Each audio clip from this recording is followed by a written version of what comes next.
Now, I'm saying according to Q. Again, I don't have any proof of this, but we're talking about who is Q, so I'm going to tell you what he says.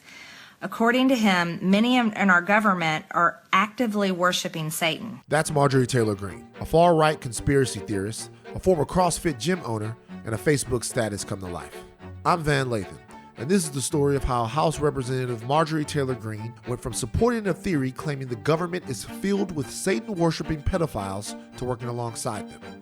These are interesting things to look at, and so I wanted to talk to you about them. I'm not presenting them that they're fact, but I am presenting them that I'm hoping they're facts. Marjorie Taylor Greene was born in Milledgeville, Georgia in 1974. She attended South Forsyth High School in Cumming, Georgia in Forsyth County, a region deeply rooted in racism. Her formative years were spent in a county stolen from black people in the 1912 campaign that has been called the most successful racial cleansing in U.S. history. After a fatal rape of a white woman, allegedly by two black men in 1912, the county's hostility towards non-white residents began to take shape. Over the next few months, black citizenry in Forsyth was driven out by the thousands. The Daily Beast notes, their schools and churches firebombed, their lives threatened by night riders in hoods and cloaks. Acres of farmland were sold, or more often, simply seized by whites in land grabs. This is a space that didn't delineate white and colored spaces during the Jim Crow era because there were no black residents to marginalize. This rampant racism in Forsyth continued throughout the next several decades as the county stayed nearly all white for over 75 years, much into Marjorie's formative years and teens. In 1987, when Marjorie was in middle school, civil rights leader Hosea Williams and other activists marched twice in Forsyth in an effort to prove black people and white people can stand together. They were met with rocks, bottles, and mud thrown at them from members of the KKK and their supporters. The marchers were clearly outnumbered by their antagonists who lined the road in a scene that looked like something out of America's darker past. Forsyth County's been all white for decades, and many residents say they want to keep it that way. We haven't had none up here since the first of the century, and I don't think we've done okay without them.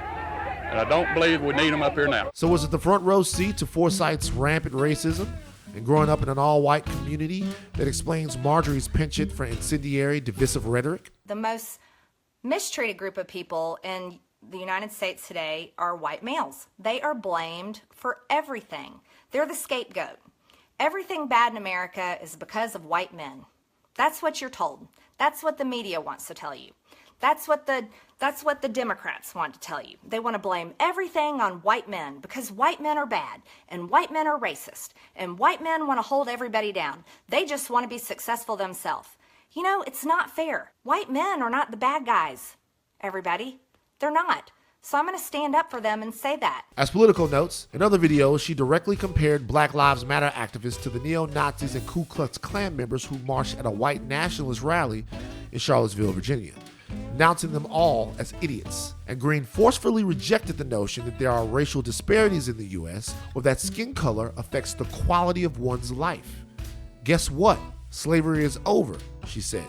Black people have equal rights. I know a ton of white people that are as lazy and sorry and probably worse than black people I know. After purchasing her father's construction company in 2002 and opening a CrossFit gym, aka the place where people want to become trucks, Marjorie was bitten by a radioactive conspiracy bug. In 2017, she started publishing articles on a now defunct website called American Truth Seekers. In an effort to seek the truth, Marjorie penned an article titled Must Read: Democratic Party Involved with Child Sex, Satanism, and the Occult.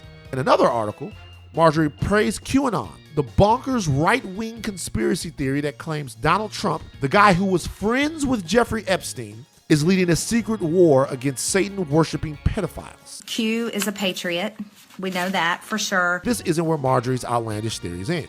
For the sake of both time and sanity, here are just a few of Marjorie Taylor Greene's past beliefs. She claims mass shootings like the one in Las Vegas, Parkland, and Sandy Hook were staged in an effort to introduce tighter gun control laws. She suggested a plane never crashed into the Pentagon on 9/11. She believes Obama is a Muslim. She suggested that Nancy Pelosi should be executed for treason.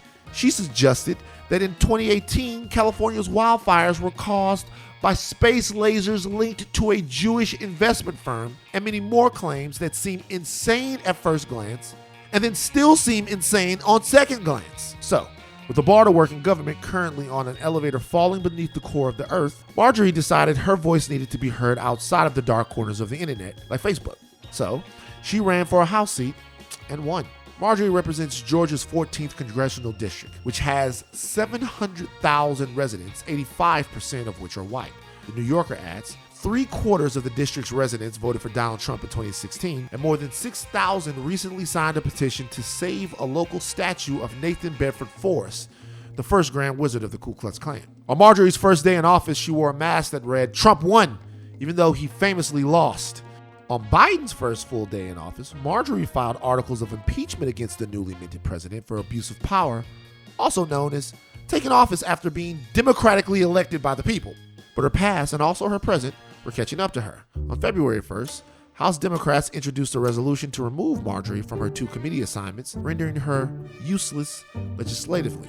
Hell, even Mitch McConnell branded her affinity for conspiracy theories and loony lies a cancer for the Republican Party in our country, and that's coming from this guy. Think of me as the Grim Reaper. As controversy about her previous comments, like her support for QAnon and executing Nancy Pelosi grew, Marjorie took to the floor of the House claiming she's changed a lot since a few days ago. I started finding misinformation, lies, things that were not true in these QAnon posts. I stopped believing it. You see, school shootings are absolutely real. I also want to tell you 9/11 absolutely happened. I remember that day crying all day long watching it on the news. On February 4th, the House voted to strip Marjorie of her committee assignments, with 11 Republicans joining every Democrat that voted. Of course, nowadays, getting ousted in Washington for spewing conspiracy theories and threatening violence will only help in the long run, as evidenced by her continued support from her far-right donors. Now, a crowd of tinfoil hat-wearing supporters will not look at this as defeat, but rather the mainstream establishment trying to silence a truth-telling outlier. Trump may be gone, but the path he laid is well intact, and people like Marjorie Taylor Greene are taking it to Washington.